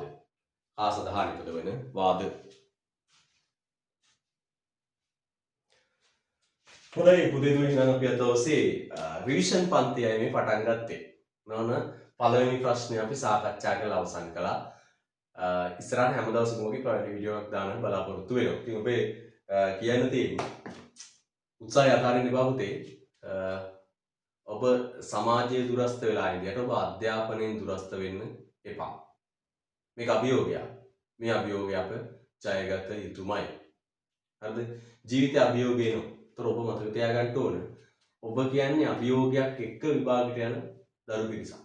දැන් ගියවර ශිෂ්‍ය කණ්ඩායමට වඩා ඔබට ඇවිල්ලා තියෙන අභියෝගය වැඩි. ඔබ දැනටමත් විශේෂයෙන් අපිට මේ උගන්වන්න බැරිව මාස 6ක් පහුවෙලා. නේද? ඒතර දැනටමත් තොර පන්ති ආරම්භ වුණ දවසක් හිතා ගන්න බැරි තත්ත්වයක තියෙන්නේ. එතකොට ඔබ මේ ක්‍රමවේදයට උරු වෙන්න තව තවත් උනන්දු වැඩි කරගන්න. හැබැයි මතක තියාගන්න ඔබ අධෛර්යමත් වෙන්න එපා. මේක පොදු ප්‍රශ්නයක්. හැමෝටම තියෙන ප්‍රශ්නයක්. ඔබට විතරක් තියෙන ප්‍රශ්නයක් නෙවෙයි. එතකොට ඔබ අධෛර්යමත් වෙන්න එපා. නමුත් මේ පුළුවන් හැම ක්‍රමවේදයක් ඔස්සේම අධ්‍යයනයකට සිදු කරන්න. මම ඔබට නිබන්ධන සපයලා තියෙන්නේ. හැම පාඩමකට අදාළ ඉස්සරහටත් නිබන්ධන ටික ගෙරදෙට සපයනවා. ඒතර ඔබ මේ නිබන්ධන නිතර පාවිච්චි කරන්න. ඔබට නම් පාස් පේපර් පොතක් ගන්න. නේද? ඒවා අධ්‍යයනය කරන්න. ඊට අමතරව මම ඔබට සපයලා ඇති ඉල්ලුම සැපයුම රජයේ වෙළඳපොළට මැදිහත් වීම කියන පාඩම් වලින් මෙන්න මේ නිබන්ධනය